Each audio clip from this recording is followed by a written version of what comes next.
Zdravo svima i dobrodošli u novu epizodu serijala Ja preduzetnik, prvu u ovoj novoj godini. I izuzetno mi je drago što je baš i ova firma i ova dama neko sa kime ćemo početi ovu godinu. Srbija je zaista prepuna onako bisera preduzetničkih, iako veliki broj ljudi to ne zna i možda i negde sumnja. Pa recimo isto tako, firma u kojoj smo danas je u top 10 u proizvodnji tih nekih proizvoda koje ovde rade. I dama koja je danas sa nama je zaista izuzetna. Inače, da ona nije takva, ne bi ni firma bila takva.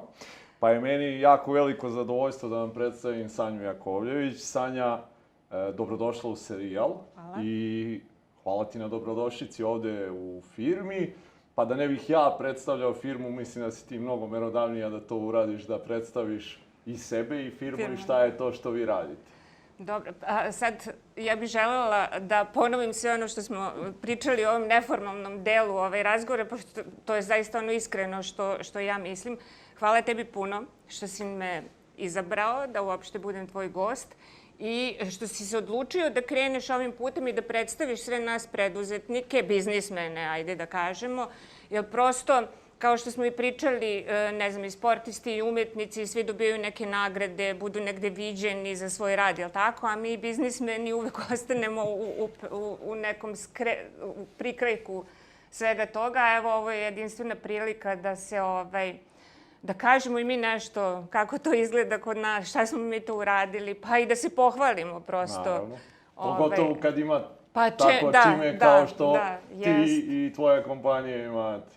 Pa jeste, svi vole, znaš, negde, svi vole i da se pohvale i da kažu, uradio sam to, bilo je to, imao sam muke te i te, ovako, svašta nešto bude. Pa eto, mislim, duga je to, duga, što ti kažeš, nije to neka duga istorija, 25 godina, od proizvodnje iz garaže do, evo sada, praktično kompanije koja ima 8 svojih ćerki firmi po celom svetu, od Bliskog istoka do, ne znam ja, Rusije, preko Evrope. Izvozimo u 50 i nešto zemalja, bavimo se, 4 proizvodnje su u pitanju, valjci, četke, krep trake i plastika. U suštini, to su proizvodi koji su proizvodi, ja volim da ih zovem široke potrošnje, mada mi kažu kao nije to široka potrošnja, jer široka potrošnja samo je prehrana. A u stvari su proizvodi široke potrošnje i proizvodi koji, gde more konkurencije. Znači, prvo konkurencija iz Kine, koja je najveći konkurent, jel tako, se tamo najviše proizvodi i svi najviše uvoze iz Kine, pa da ne pričamo onda preko Evrope, gde ima dosta proizvođača i zaista je trebalo izboriti se u moru svega toga da onako nas proglase 11. proizvodnjom na svetu i da budeš u društvu sa najvećima, u društvu sa Kinezima, Amerikancima i po nekim Evropljaninom. Ali, pošto ja nikad nisam bila skromna i ne mogu sad da budem skromna ni ovde, onako, ja kad sam pogledala tu rang listu i kad sam videla ko su proizvođači, ja sam shvatila da ćemo mi te 2023. godine biti 4. U stvari da mi moramo da budemo 4. na toj listi. I to je, znaš, ono što sam primetila kod svih tvojih sagovornika, svi imamo tu istu neku crtu. Nije samo biznis, nije samo uspeh, nego prosto da dokažeš da iz zemlje Srbije, znaš, je moguće da napraviš neke velike stvari. I sve nas vuče taj drive, da dokažemo da je nemoguće moguće. I eto imaš, ja sam gledala, ti si imao stvarno sjajne goste, sjajne ljude koji su napravili preozbiljne, znači na svetskom nivou pričamo, ne ovo kao neki lokalni, regionalni nivo, nego na svetskom nivou preozbiljne rezultate. Neki od njih su i bili moji uzori, mogu da ti kažem. O, super. Da, uzor mi je bio Nelt komšija. 2006. godine bilo je to mnogo prekretnica, pošto ti voliš da pitaš i koje su prekretnice. Ja sad možda drčim, ali 2006. godine su mi oni bili definitivni uzor kad sam se okrenula onako po tržištu Srbije. To je bila godina kada smo mi napravili spisak za otpuštanje zaposlenih u proizvodnji, jer prosto Kina je toliko vršila pritisak, cene su bile jako niske, ovde nisi mogao da proizvedeš ništa. I mi smo napravili spisak za otpuštanje ljudi i ja sam se onda okrenula po tržištu da pogledam ko je na tržištu Srbije merodavan u trgovini i kako to izgleda. I onda sam videla Nelt, okej, oni se bave prehranom, ali kad si mali, znaš, tebi je potreban ipak uzor.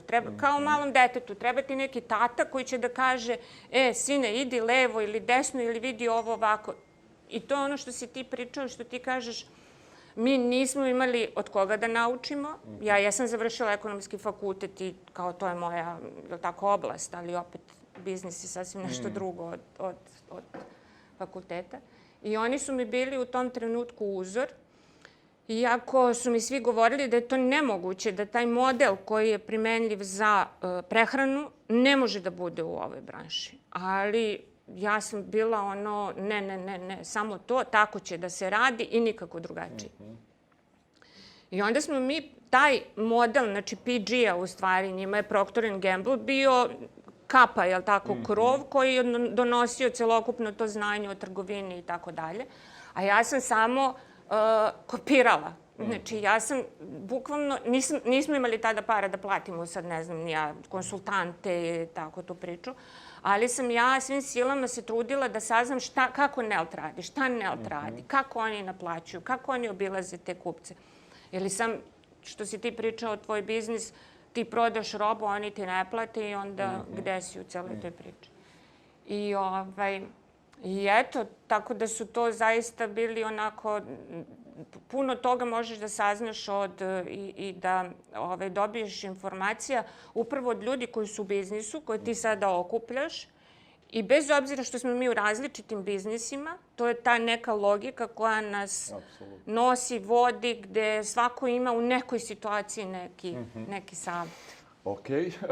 Izvini, ja ti skačem s teme na temu. Super si napravila uvod onako lep i ono sad što ja treba da radim i što ću da radim, da usmeravam sve to negde, ali svaki razgovor započinjemo tako negde što svoje sagovornike vratim na početke. Pošto ovo sad što si rekla, izvozite u 50 zemalja, u top 10 proizvodnji na svetu, oko 400 zaposlenih, jel tako, preko 30 miliona eura, svašta nešto. To kad gleda neko sa strane kaže to nema šanse, nedostižno je. Pa ću ja tebe da vratim na početke, da ljudi imaju priliku da čuju kako je sve došlo do toga, da nam kažeš eto malo nešto o svom detinjstvu, odrastanju, školovanju, pa da polako onda krenemo ka svemu ovome danas. Ja, duga priča. Moramo mnogo da se vraćamo unazad.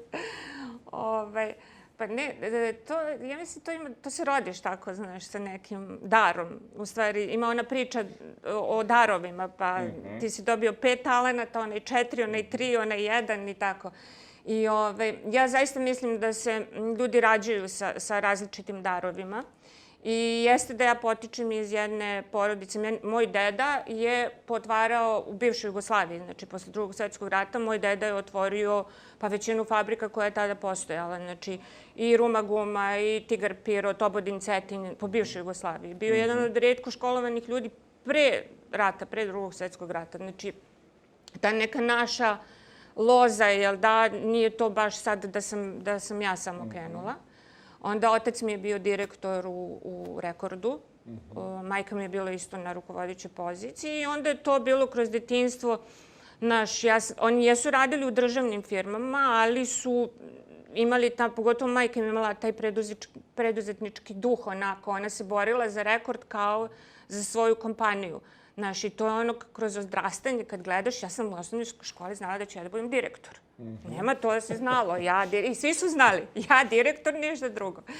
I tako sam ja uvijek bila i predsjednik razreda i u osnovnoj i u srednjoj. I, znaš, uvijek sam se ja nešto nametala. Uvijek sam ja svuda ja se nešto nametnem.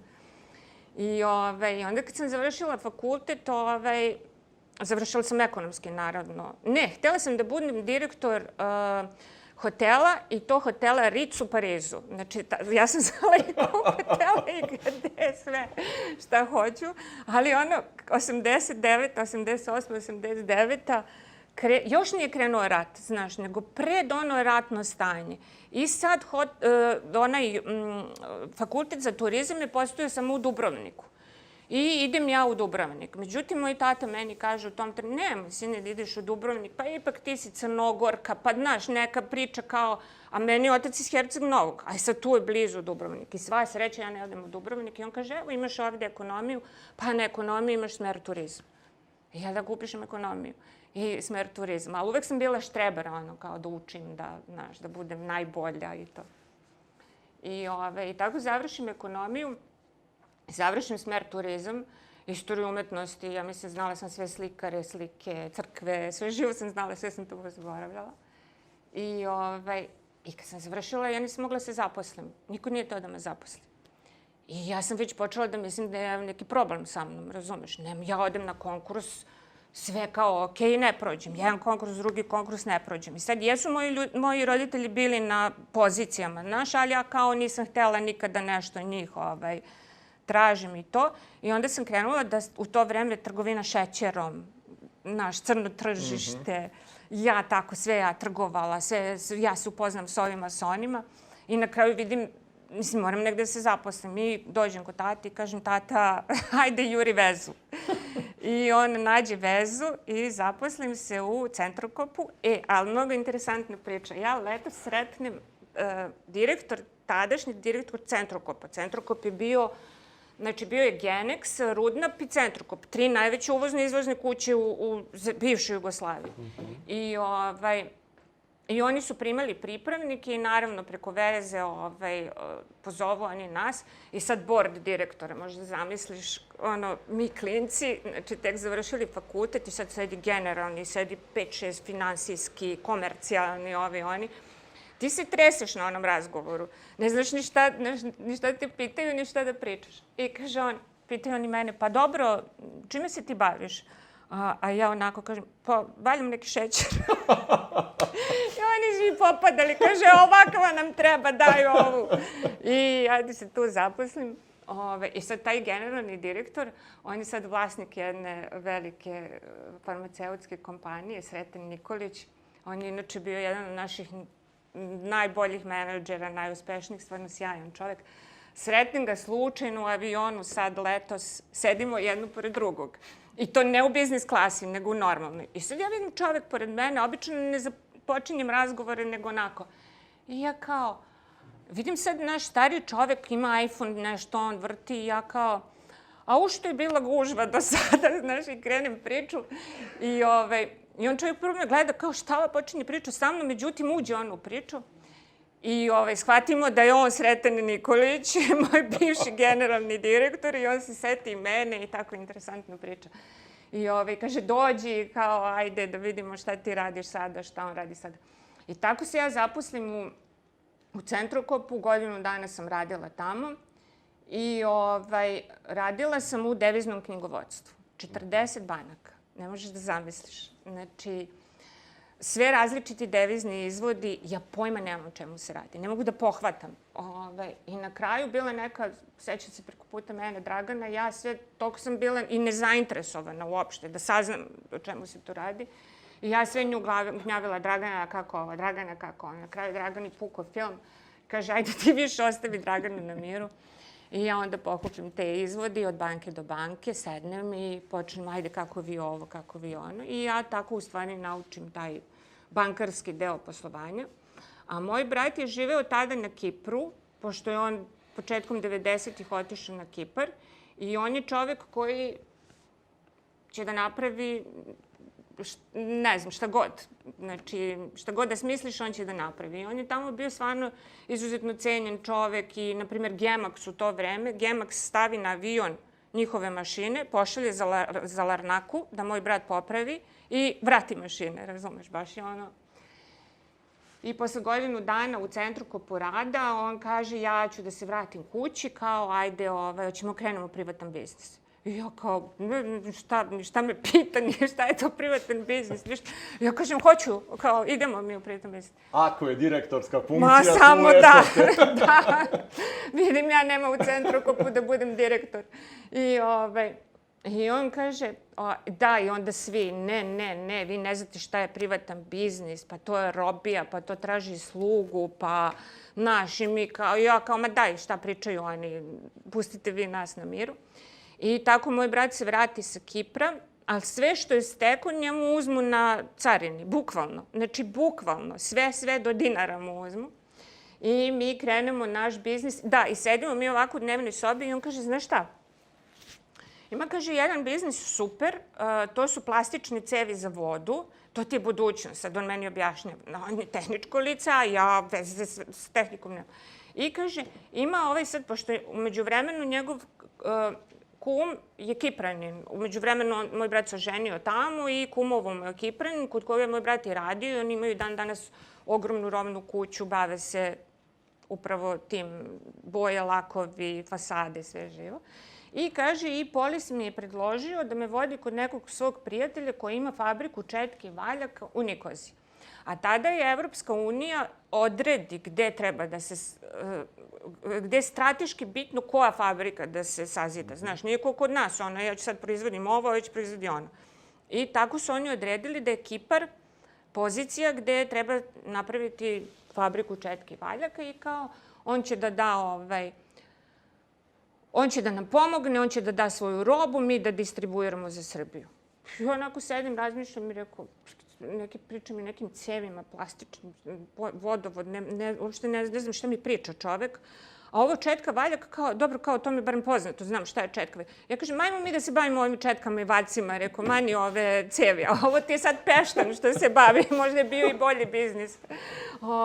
I on kaže, dobro, ali ovo ti je budućnost, znaš, ove cevi. Ja kažem, ma jok, mi ćemo ove četke i valjke. I mi ti tako uvezemo od tih Kiprana, daju oni nama na odloženo plaćanje, ali nismo bili para ni da platimo carinu, pozajmim se od mog svekra, da platim carinu, koji je bio užasno nesrećan naš čovjek koji radi u državnom sistemu, pa sad si završio fakultet, pa logično ideš tim putem, se zaposliš. Kao kakav, jeste zato završavali fakultete, da radite ovo. I mi se, da, ja se pozivim od njega, mi platimo tu carinu i shvatimo da smo sve pogrešno uvezli. Četke sa crnom dlakom i shvatimo da smo upali na tržište koje neprikosnoveno drže Italijani i neka firma koja je ovde, nema šans kao mi sada, a da neko uđe potpuno nepoznat. I mi kao u šoku, šta sad? I onda kreće borba. Onda kreće, staviš robu bukvalno u kola, u onaj gepek i ideš i kucaš od vrata. Ti ne znaš nikoga, nemaš vezu, nemaš niko da te preporuči. Onda ja sad upoznam tebe i onda sad upoznam, danas sam upoznala tebe i već ti kažem, a možda me preporučiš nekome? Znaš, tako ide ta priča. I to naravno kreće iz garaže i nekako mi rasprodamo te četke. I taj Kipranin je video on odmah u startu taj neki nešto je on video. Znaš, vidiš ti u biznisu uvek ko ima crtu za to. I on kao predloži zajedničko ulaganje da se napravi fabrika ovde. On bi uložio i sve to i mi kao super, ajde. Međutim, 99. bombardovanje. I on čovek odustane. I moj brat kaže, znaš šta, ma ne treba on nama, napravit ćemo mi to sami. I ja kažem, kako misliš, šta? Ma kaže, ma ništa se ti ne sekiraj, sad ću ja da kupim mašinu za šivenje, ti ćeš da sediš da šiješ. Ja kažem, ja da šijem, ja ne znam dugme da ušijem. Mislim, znaš, ja sam stvarno dete koje je raslo u nekoj porodici, imalo se, znaš. Ništa se ti ne sekiraj, ja ću tebi pokažem kako ćeš ti da šiješ, a ja ću i kupi on tu mašinu. I da, on meni tamo pokaže meni da ja šijem te valjke i ja krenem da šijem, razumeš? I ja ubrzo shvatim da ja ne mogu i da šijem i da se bavim prodajom i mi zaposlimo neku komšinicu koja dan danas radi 25 godina i dan danas šije valjke. Jer se oni rade istom tom tehnikom kao i pre 25 godina, nema ništa drugačije. I eto, tako krenemo iz garaže i onda moj brat u međuvremenu shvati da nama potrebna ta neka automatska mašina za proizvodnju valjaka. A onda su sve već počeli da nas prepoznaju, znaš, i u Crnoj Gori, Srbija, Crna Gora, krenuli su polako da nas prepoznaju kao nekog dobavljača za te stvari. Koliko otprilike traje taj period kad kažeš počeli su da nas prepoznaju? Pa to ti je, znači od moje 27. godine do negde od 97. do 2000. Ali 2000. mi već, 2000. ulazimo već u neku drugu fazu, u ozbiljnu fazu. Znači, to su neke prve 3 godine... Prve 3 godine, gde vi to sve onako štap kanap i polako... To ti je garaža, donji deo naše kuće je, više ništa nije bilo, to je bilo pretvoreno u proizvodnju, u skladište, u dvorište, sve je to bilo podređeno proizvodnji valjaka. I mi misleći da je proizvodnja valjaka kao jednostavnija tehnologija, moj brat mesec dana uđe u garažu i mesec dana ne izlazi iz garaže, bukvalno. Znači, i išao po otpadu, pokazivala sam ti, skupljao delove i od tih delove napravio mašinu čije... Mi sad imamo 5-6 takvih linija za termofuziju. Ta jedna mašina košta od 800 do 1.000.000 evra i dan danas da je kupiš. Pritom nemaju je, znači većina proizvodnji nema to. I on je to u svojoj glavi smislio kako to treba. On je nikad nije video. Znači tad u to vreme, sećaš se, ni internet, ništa, ti nisi imao da vidiš. I on je smislio u svojoj glavi kako to treba da izgleda i dosta godina kasnije kada je video to, on je, kaže on, ja kao da sam je gledao, tako sam je napravio. I ona posle mesec dana proradi i onda je to kao bilo malo lakša proizvodnja, jel da, automatizovana. I 2000. godine, sada, pošto nas je 3 suvlasnika, jel tako, uglavnom se samo ja pojavljam i 2 su u senci. Ali zaista ljudi koji su izuzetno bitni za ovu kompaniju. I taj drugi partner dolazi i kaže, znaš šta, ajde, super vi to radite, valjce četke. I mi izlažemo na sajmu građevine u Beogradu i dolazi Nemac koji vidi nas, znaš, na sajmu i on kaže, koliko koštaš ti da te kupim? Šta da kupiš? Mislim, ne znam šta da kupiš, mene šta, 2 mašine, garaža, šta da kupiš? I ja se šalim, onako je bila klinka, šta, ja se šalim s tim, ja kažem, rekao, nismo mi na prodaju, rekao, kupit ću ja vas danas sutra. Znaš, ja kao sva puna sebe. I mi smo sad zaista dobri prijatelji, on i dan danas svake godine kaže, a si ti razmislila da ti ipak prodaš biznis, koliko to košta, jer njemu je sad bitan deo Balkana, jer on nije na Balkanu, jer smo mi stavili šapu na Balkan i on nema ništa praktično od toga. I kad smo se prvi put pojavili na svetskom tržištu, kad smo prvi put izlagali na tom sajmu u Kelnu, on je došao i rekao, otkud vi ovde? Kako ste vi došli? Kako vi možete da izlažete? On iznervirao se ozbiljno. Kako smo mi uopšte se drznuli da izađemo na svetsko tržište i da mi sad među njima gigantima, tako, koji postoje 100 godina plus i mi izlažemo robu. I tako, i onda je 2000. godine proizvodnja radila super. Međutim, u tom trenutku dolazi neki Italijan. Ja si porodila prvo dete. Znači, ludnica, ne znaš gde udaraš, da li dete, da li posao, juri ovo, juri ono. I dolazi taj Italijan, nešto da nam proda repromaterijal, ne sjećam se, stariji čovek onako, i sedi, on priča s nama, sagledava on sve to i on kaže meni ovako, sine, da te pitam, a jesi ti mislila ovo ovako da radiš? Ja kažem, a što? Kao super, nam ide puno para, sve odlično. I on kaže, pa ako si ti mislila ovo ovako da radiš, odmah ključ u bravu da staviš. I ja ga gledam, kakav ključ u bravu da stavim. Kaže, onda ti kažem, proizvodnja bez milionskih komada ne može da opstane. I naravno to, kad ti imaš 27, 8, 30 godina, ti misliš ceo sve je tvoj. I ja kažem, ma šta priča ništa on to ne zna, viš kako mi super radimo i to. Međutim, to je onaj trenutak kad je došao 2006. kad smo mi napravili spisak za otpuštanje, jer prosto proizvodnja više je postala neisplativa, nemaš komade, nemaš ništa. I to su zaista neke istine koje su bitne da kada ti neko stariji u biznisu nešto kaže da ih uzmeš za ozbiljno u trenutku kada već nešto možeš da uradiš, da na vreme reorganizuješ svoj biznis ili barem da kreneš da razmišljaš na taj način. Da, i onda dolazi taj 2000-ta, dolazi drugi poslovni partner i mi otvaramo firmu za trgovinu. I tu su sve rizici koji su sada u ovom trenutku, možda bi i sad napravila takve rizike, ali to je bilo tada onako... Mi smo prva kompanija koja je uvezla nešto iz Kine, ali niko to... Iz Kine su krenuli da uvoze tek, na primjer, posle 5-6 godina. 2000-te mi naručimo, pozajmimo sa 80.000 maraka. Jer banke, kad si mali, banke neće ti daju kredit. I sad mi smo kucali na vrata jednima drugima, ne da niko kredit.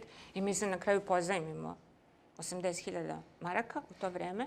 Platimo 80.000 maraka robu koju ne znamo ni šta kupujemo, ni da li će doći, razumeš? A 80.000 maraka je tad za nas bilo kao, ne znam, 80 miliona evra, razumeš? Ne znam, ogromne pare. I čekamo, sedimo i čekamo. I prošlo 2 meseca, 3, dolaze kontejneri. I mi srećni, došla je sva sreća, dobra roba, nije došao krš, razumeš?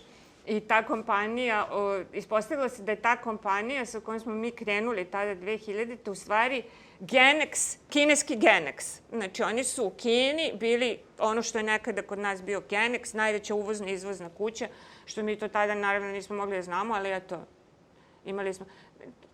I to sam videla da svi kažu imali smo sreće. Nije to sreća, znaš, to je... Trudiš se, radiš i onda prosto onih 5 talenata umnožavaš i onda ti se kaže evo tebi, dodajem ti još jedan.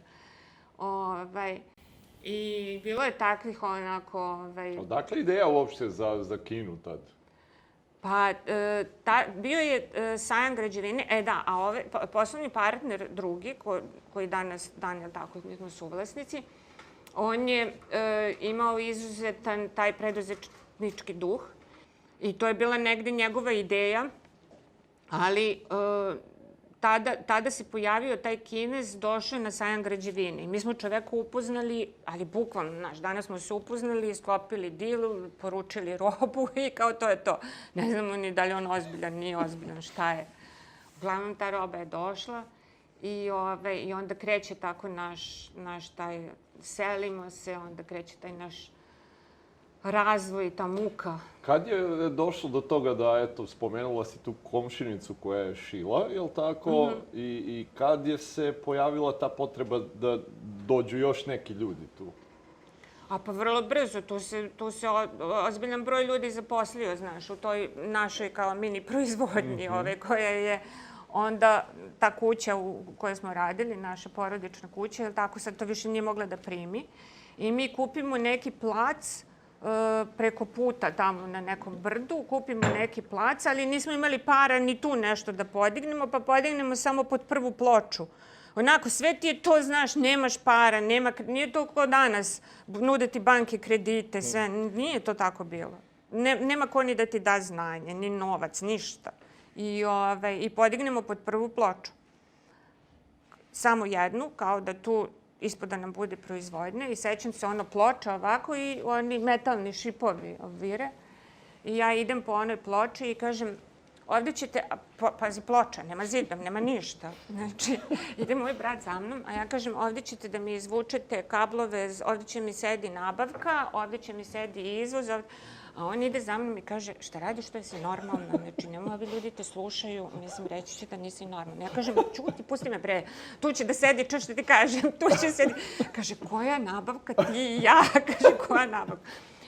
Tu će sedi nabavka, tu će sedi izvoz i to je stvarno tako i bilo, razumeš.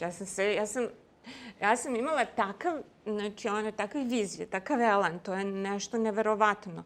Moj mozak je samo funkcionisao kako da se napravi ja ću da budem najbolja, ja ću budem u svetu. I od prvog trenutka iz te garaže, mene uopšte nije zanimala Srbija. Ja sam samo svet. Ja samo kako ću ja na veliko, razumeš, mene to, Srbija, to ćemo, ajde, častom, I zato i danas mi izvozimo u 50 i nešto zemalja, jer ti kad sedneš i realno razmisliš šta ti proizvodiš, šta ti uvoziš, koji su to artikli, pa niko ne bi se usudio uopšte da se pojavi u tom svetu, jer ti si jedan od milion njih. Po čemu si sad ti drugačiji od drugih? Šta ti to? Nisi ti ništa izmislio novo pa da ti...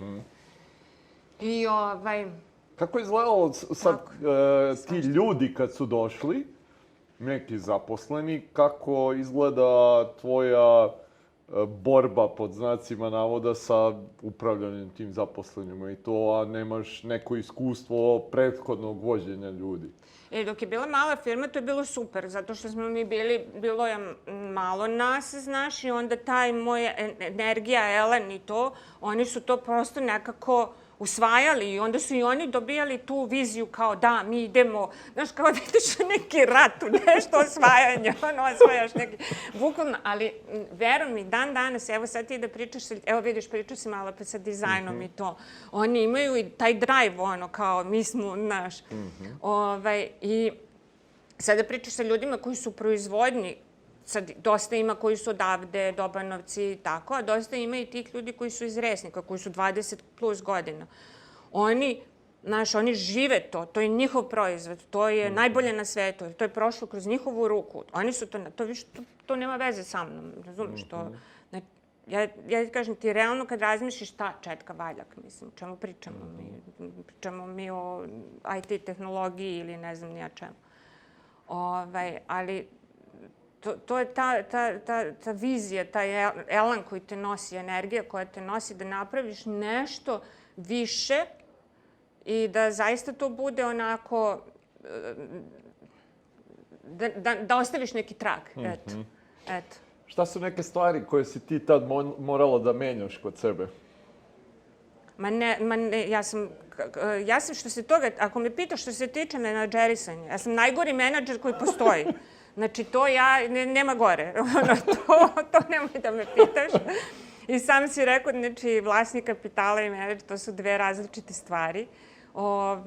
Ja uopšte nemam strpljenja. Ja kad imam cilj, ja kao da imam tube neki ovako, kanal, razumeš, koji ne vidim ništa, ni levo ni desno, ja samo vidim taj cilj i onda to mora munjevitom brzinom da se dođe do tog cilja, a ljudi, prosto ne mogu tu brzinu, da shvate i onda mnogo ljudi ne voli, ne želi da radi sa mnom.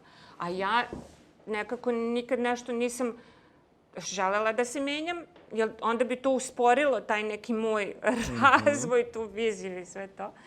I nisam dobar menadžer. Mada nisam dobar menadžer, pazi. I da nisam dobar, ne bi bilo sad nekih 400 ljudi oko mene. Mislim, ako malo uzmemo onako, da malo ublažim to. A kad su ti neki ljudi počeli da dolaze, jel ti bilo... Muka. Muka da neke stvari im delegiraš, da oni preuzimaju nešto od tebe ili je bila borba ja ću to brže, pusti? Ne, znaš šta, nije to ja ću to brže pusti, razumeš? Svi mi volimo da damo, da se ne lažemo, znači niko ne voli da radi, ja ne znam ko može kaže ja volim sad da radim operativno tu, da sedim 8 sati, 10 sati ili to. Ali, znaš, treba znati i kome prepustiti taj posao.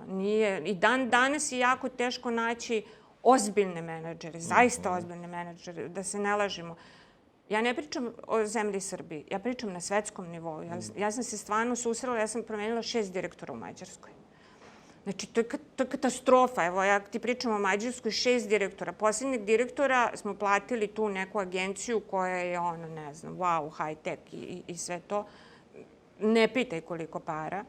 Znači, došao je čovek gde moji ljudi odavde, mladi ljudi, znači koje smo mi podučavali, oni se čudom čude gde su ovi radili, kako su oni uopšte došli, kako su dobili uopšte reference da ih neko preporuči da budu menadžeri. Tako da nije to problem predati taj posao, ali taj neko stvarno treba ozbiljno da se bavi svojim poslom, a ne da se bavi, mesec, 2, 3, 6 i onda kao, super sad, to vodimo na neki. I to su retki ljudi. Ima ih, naravno. Nije pitanje koliko koštaju, ali je pitanje da se pronađu i da ja sva sreća, evo sreća, mislim, ipak je to 25 godina.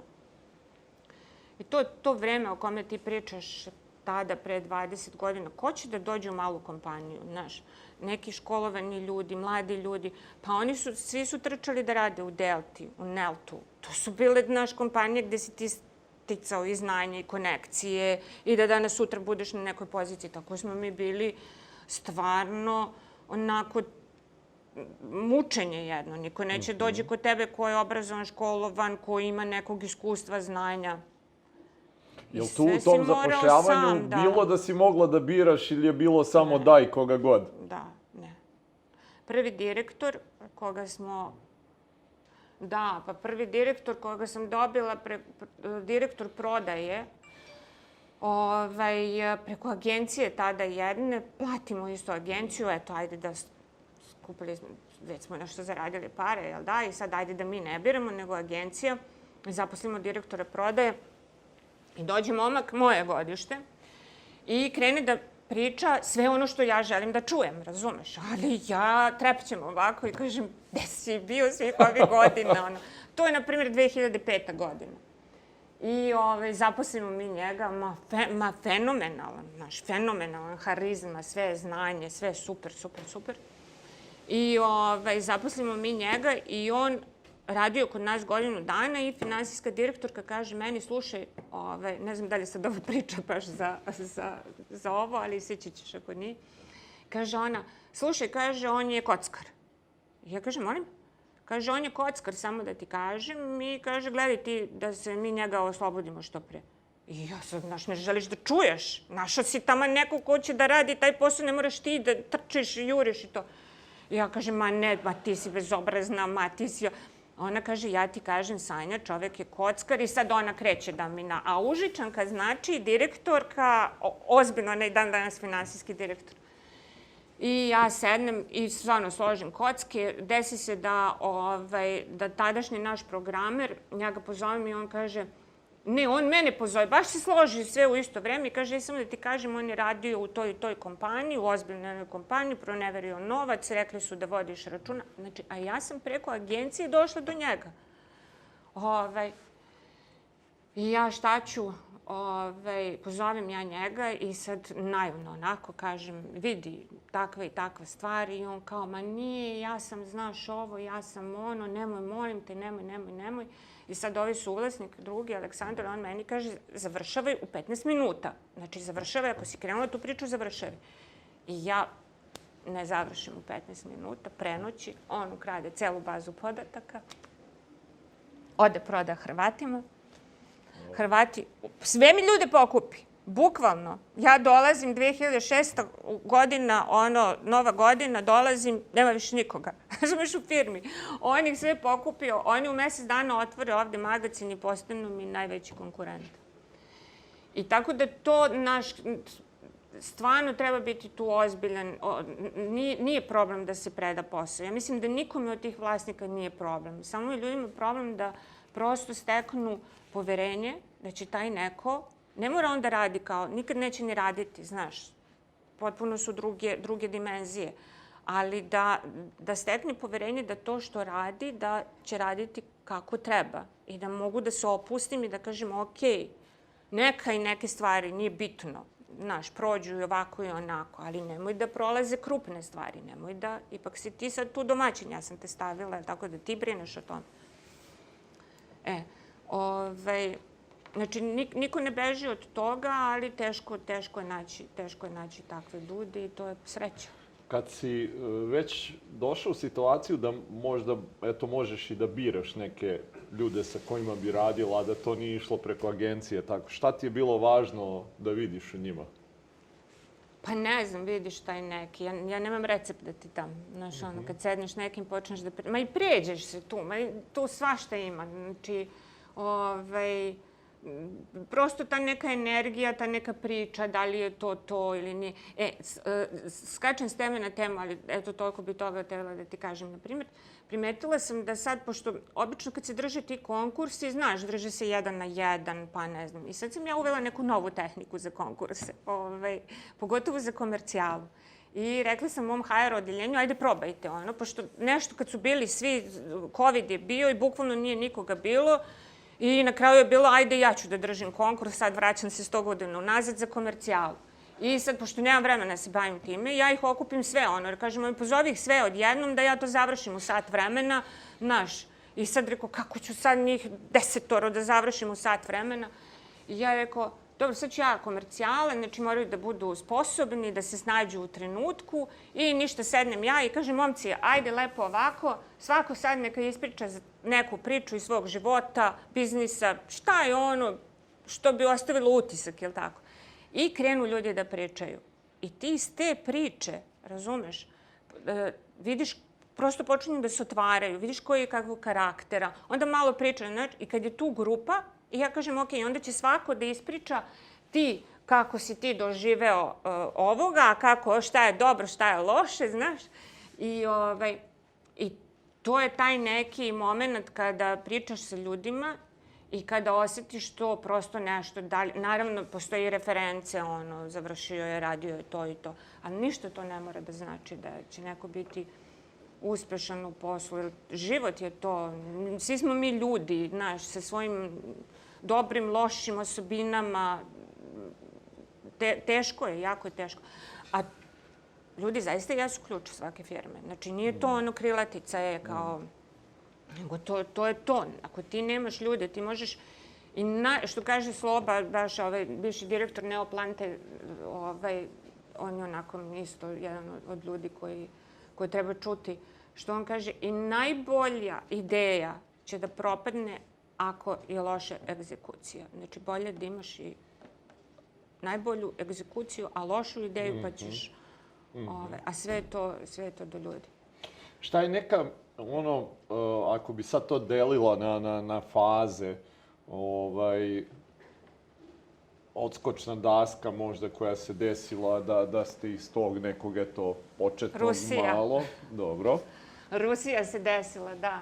Desila se Rusija i to upravo u tom trenutku kada mi pravimo spiskove za otpuštanje, znači više kao šta ćemo... To je 2006, ako se ne varam. Pa tako, 2006. godina, kada se dešava i ta krađa podataka, sve, i kada ja... Znači, 2006. baš burna, onako. Potpuno padam. Znači, i ja sam potpuno pala tada. Dolazi Nova godina i ulazim u firmu, svi onako pokisli. Ja kažem, šta vam je ljudi, kao srećna vam Nova godina? I on kaže, mogu ja, ja idem. Ja sam završila ekonomiju, ja sam uvek težila ka sistemu, samo daj mi sistem. Mene moji kupci, pogotovo ovi južnjaci, oni se šale sa mnom, oni me zovu sistem bato. Da. I onda sam... To je ta priča kad sam se okrenula oko sebe, pogledala ko je to najuspešniji u zemlji Srbiji što se tiče trgovine i videla Nelt koji je u to vreme bio, jel tako? Ja sam samo želela da ja budem Nelt u svojoj branši. I možda to i nije bilo, znaš, to nisu tako brzookretni artikli da bi ti svake nedelje, svakog ponedeljka obilazio svog kupca. I onda uložimo, i rekla sam samo hoću direktora iz Nelta. I dođe mi tada jedan direktor iz Nelta, Boban Aleksić, on je čovek stvarno koji je napravio ozbiljnu prekretnicu u našoj firmi. Jesmo ga mi tada platili, za naše uslove je to bilo, ali on je uveo nama taj sistem, znači bukvalno taj PG sistem nam je uveo. Mi smo 2006. godine, ja mislim da smo mi prvi komitent Estehu, to je mobile order aplikacija, isto sjajan jedan čovek koji je to radio u Londonu, došao ovde i to je online poručivanje. I on je rekao, vi morate da uložite u vozila, u ljude, u sve. Ja sam sve rekla, dobro, sve što kažeš mi ćemo da uložimo.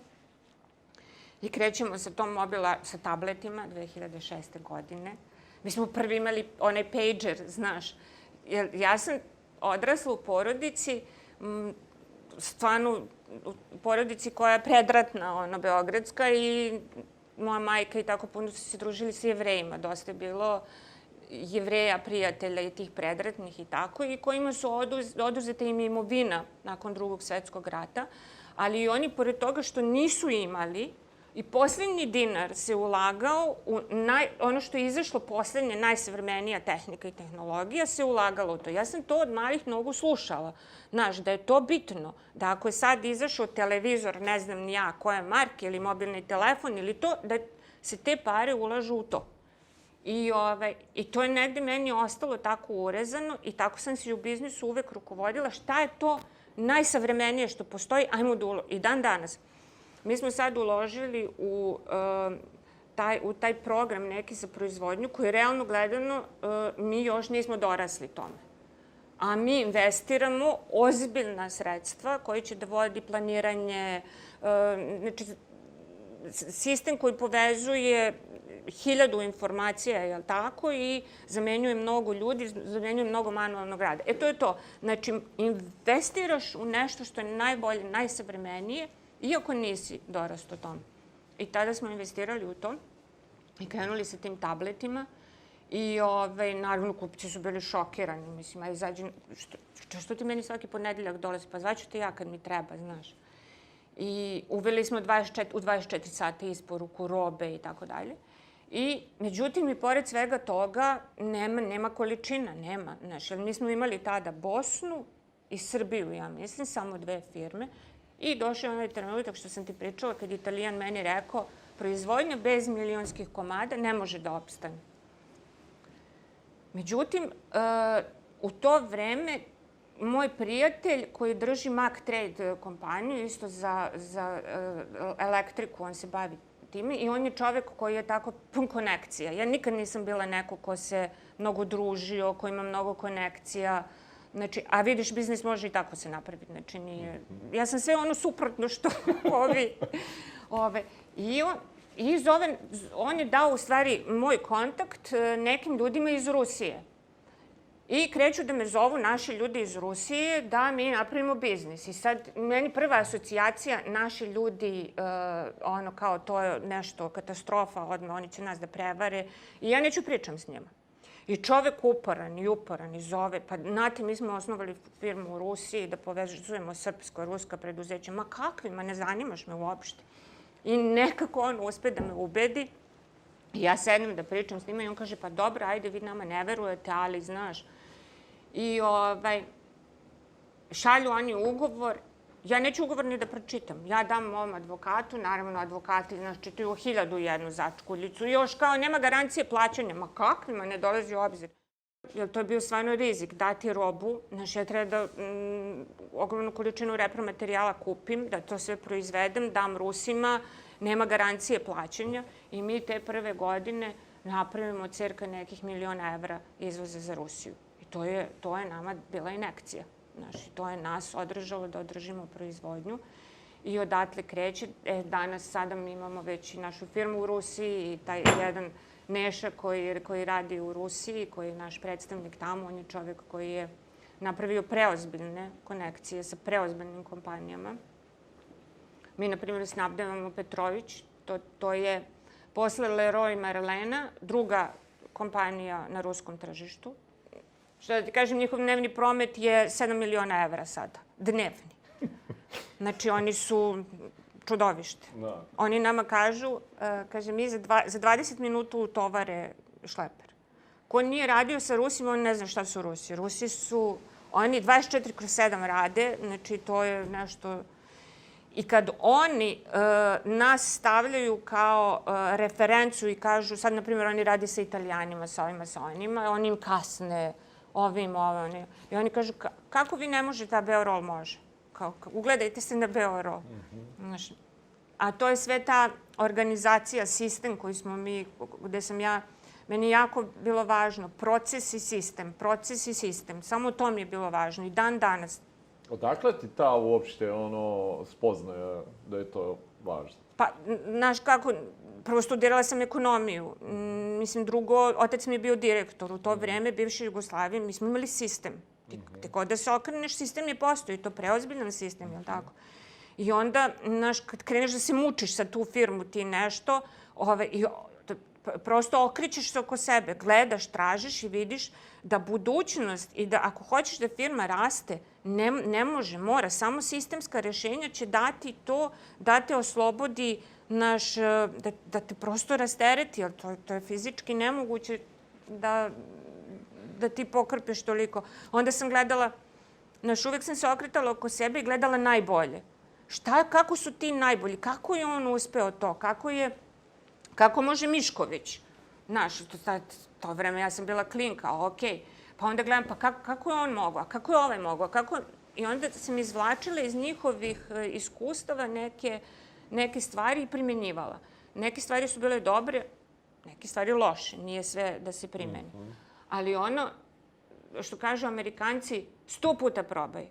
Znači, pa 99 puta ćeš da padneš, a 100 put će te baciti u etar.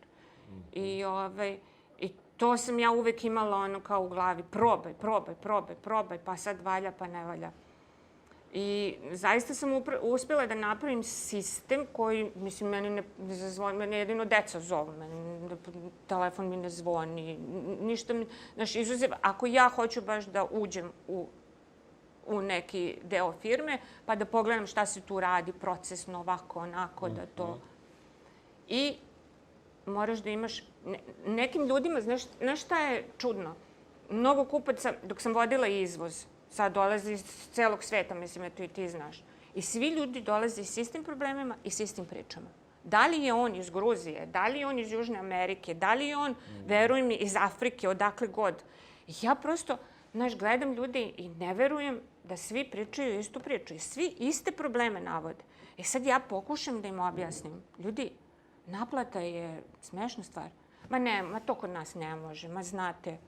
I onda ne možeš ljudima da prosto kažeš da moraju da podvuku crtu i da kažu ok, ključ u bravu, neću da radim, ali neću ni ovako da radim. Znaš, to su odluke koje prosto doneseš i to je to. I da vidiš kako se sve to u roku od sat vremena, svi prihvate ovo ovako. Evo, Dubai, oni nama sad plaćaju, mi nemamo dugovanja. Niko ne može da veruje da mi u Dubaju nemamo dugovanja. Znači, prosto svi pitaju kako je to moguće. Samo sa stavom. Ja od sad moju robu prodajem isključivo za novac. Vi donesite pare i to je to.